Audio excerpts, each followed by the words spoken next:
So the objectives of the sessions today are to identify the 9 protected characteristics of the Equality Act, understand legal and institutional framework for LGBT integration,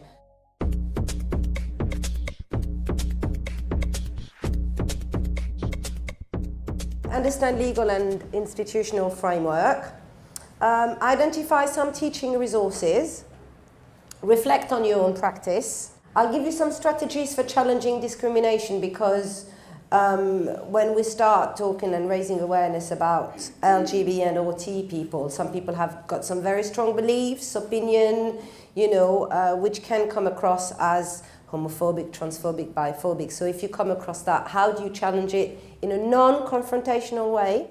Hopefully, by the end of it, you would have reflected on your own practice on how to challenge discrimination. Together with the people next to you, can you identify the 9 protected characteristics of the Equality Act? Who is very, very confident that they know the 9 protected characteristics? 1, 2, 5, 7, 8, 9, 10,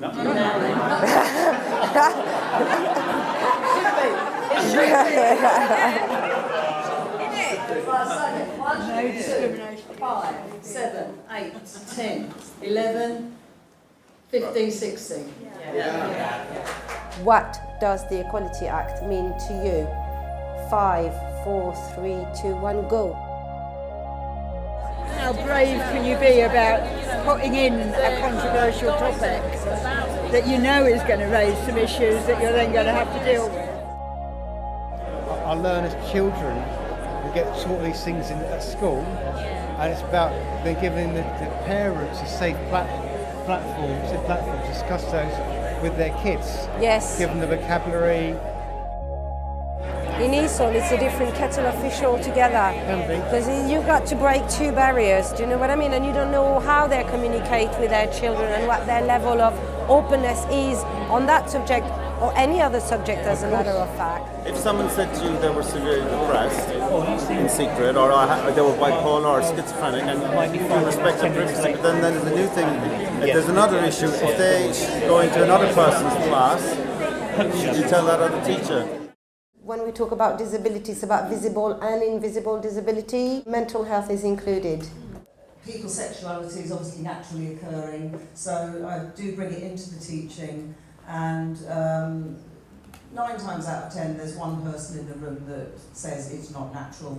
People will use religion a lot. I don't agree because I don't believe in God, but you do, but I accept that your religion is different from mine. You might be gay, she's straight, they're trans.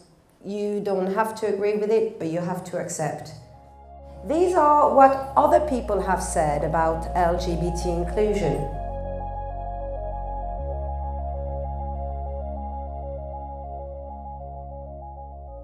It's not just the teacher's responsibility, it's everybody's responsibility within the college to ensure that discrimination is being addressed. This is my friend the green chair, and this is what people say: God hates green chairs.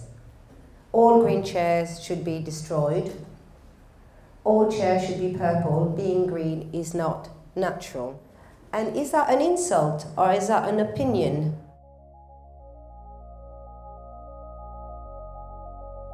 It's just 2 things really. It's to hear from you, any feedback, any thoughts that you had about the presentation I gave this morning. Was there anything that wasn't clear you'd like me to go over?